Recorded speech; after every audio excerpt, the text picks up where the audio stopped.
I wasn't going to talk about this, but it was actually two people that actually led me into wanting to speak about it. First off, shout out to Ash and Lewis for sending me the story, and also shout out to Jamal Talbot for the comment that you left under the video I did about Mark Steven Domingo. You had said, and this is to Jamal Talbot, you said, I used to wonder why whites did not want black people in the military. Now, while Mark Steven Domingo is not a black person, what he did, or what he was preparing to do, was something that a lot of black people probably wish that they could do, and that was to go after these staunch white supremacists.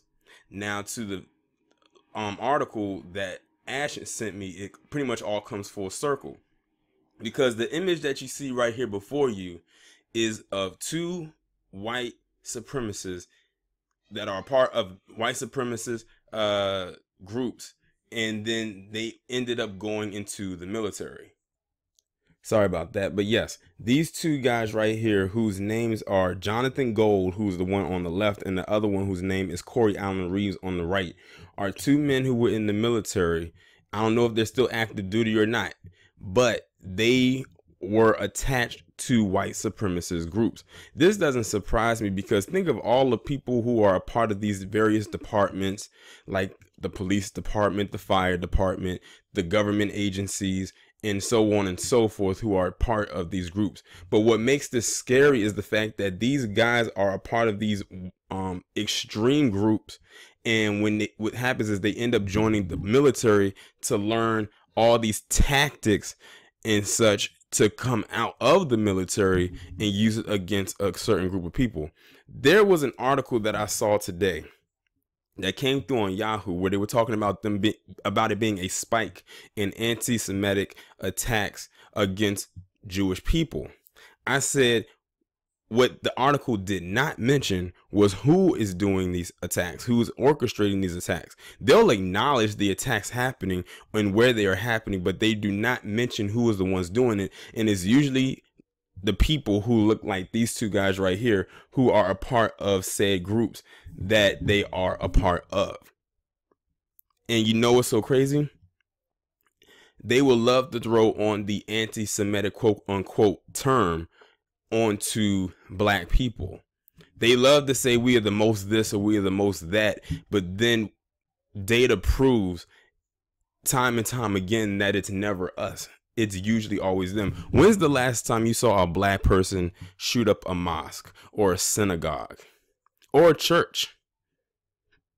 I can't even think of the last time that actually happened, but I can think of the last time a church was shot up or burned, which was a couple weeks ago. I can think of when a mosque was shot up over in New Zealand about a month ago, almost 2 months ago.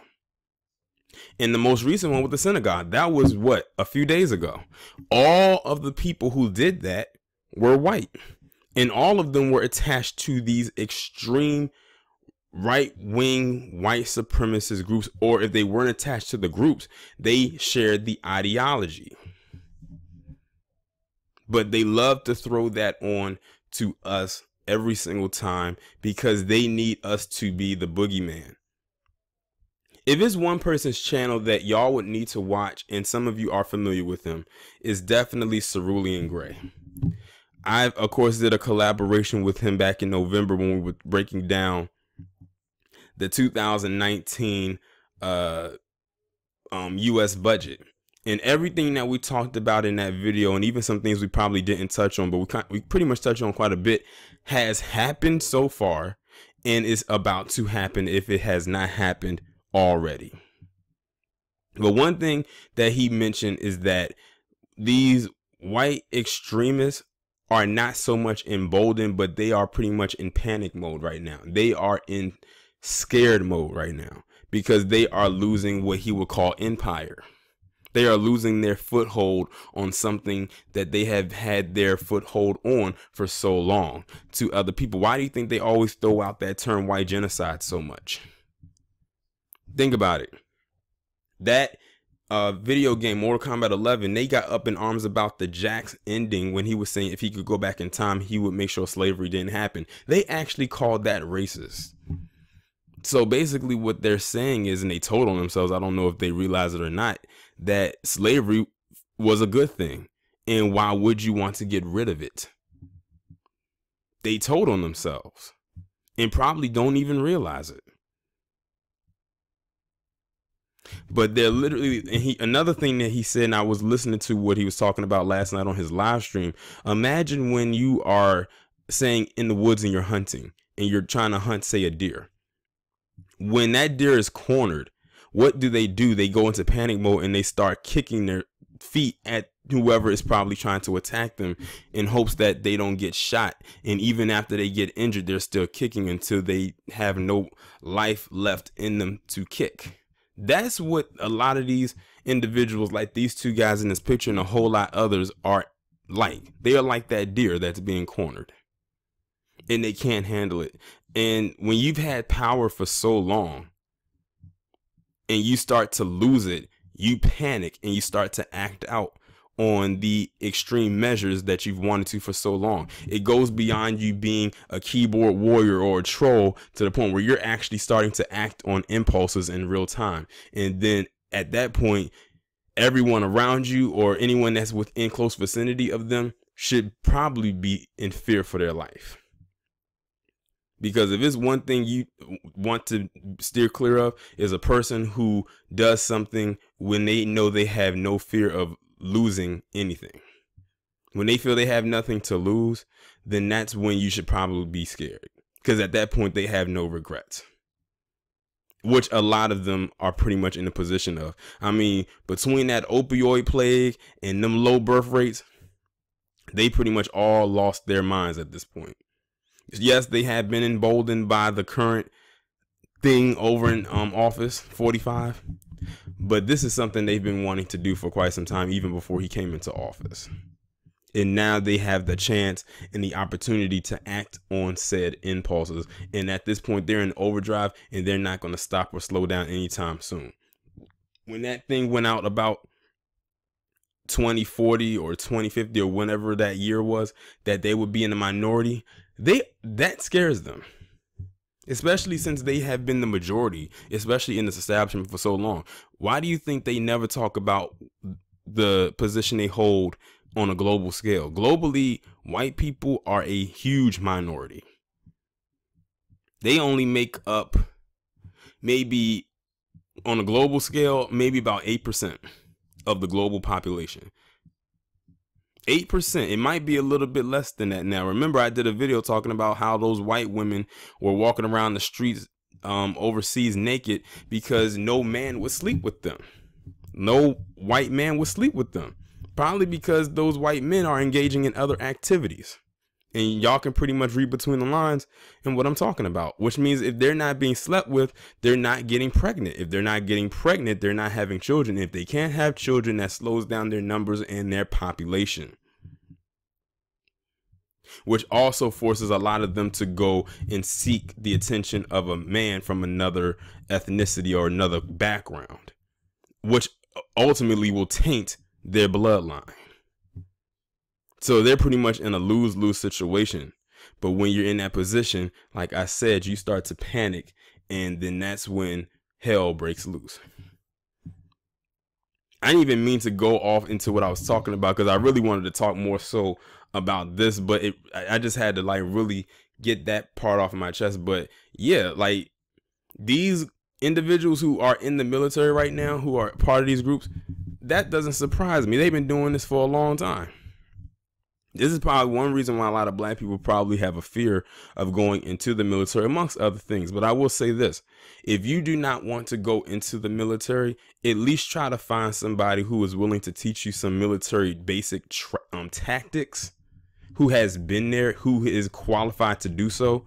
Because push comes to shove and you end up having to come across someone like this, you're going to need the training. You're going to need to know the basic tactics. It could be your father, it could be an uncle, a brother, cousin, anybody who is well versed in knowing how to do something, you know, when push comes to shove, when time comes like this. Basically, if you come across a Christopher Dorner or a Michael Johnson or a Gavin Long type, hell, even a Mark Steven Domingo type, have a conversation with them. Try to soak up whatever it is that they learned in the military and see if they'll be able to teach you and train you. That way you pretty much cut out all the extra stuff and you're basically getting it for free unless they charge you, in which I would pay that price. Go to the range, learn martial arts, you know, learn tactical skills. I remember it was a video, a person, I don't know if I still follow them on Instagram or not, or if they still upload, but it was this black father, and he had his 2 kids, and he would train his kids on tactics if someone was to break into their house. Now, his kids at the time were under the age of 18. So I would say under 18, but maybe older than 10. So they were probably in the preteen, early teenage years. And the tactics he was teaching them, like how to, like, stealth tactics if someone breaks in your home, like how to disarm somebody. Like, he was teaching them everything. And I don't know if this guy was in the military or not, but he definitely was moving around like as if he was. And this was a black father doing this. More black families need to get into this.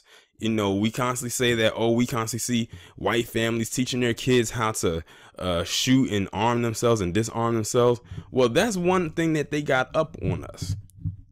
While we worrying about the latest trend and whatnot, they're trying to fight for their own survival. Even though, let's be real here, their survival is pretty much on the decline, like their numbers. Right now, they're just doing this just to do it. But if we can, like, protect ourselves, if something does come around, even if it's protecting your family, which is what you should be protecting, then everything else will pretty much work itself out. But we have to be more of a unit in order for that to happen. I remember I put up a poll, I guess you could say, on my Facebook page a couple years ago, saying, would you take your child to the range? It was a mixed bag of answers. I had people say that yes, they would take their child to the range when they get to a certain age, or they would take their child to the range, or they're taking their child to the range now. And some even said no. I said, I don't know why. No, there's no time like the present for them to learn how to at least hold a gun. I remember going to the range and I saw quite a few families there with their children there shooting, and were damn good shots too. Like, they were shooting like the pros. These were young black kids, black teenagers at the range. So we definitely have to get on it when it comes to protecting ourselves, because like I said, when you have people like these 2 guys right here who are connected to white supremacist groups and they're joining the military to learn these skills to come back and use it against whoever they feel has wronged them in their mind, you can't second guess it. You have to find a way to get the one up on them before they get it on you. Otherwise, you're just going to be a sitting duck. And that's what they expect. They expect, especially when it comes to us, they really expect us to not be prepared. They really don't. And in some ways, a lot of ways, we're not prepared. But that's really not all entirely our fault. We've been put in a disenfranchised position, or a disadvantage, to not be able to prepare ourselves for something like this, just in case something does happen. But there's no time like the present, just in case, you may have fell off somewhere or didn't even get started.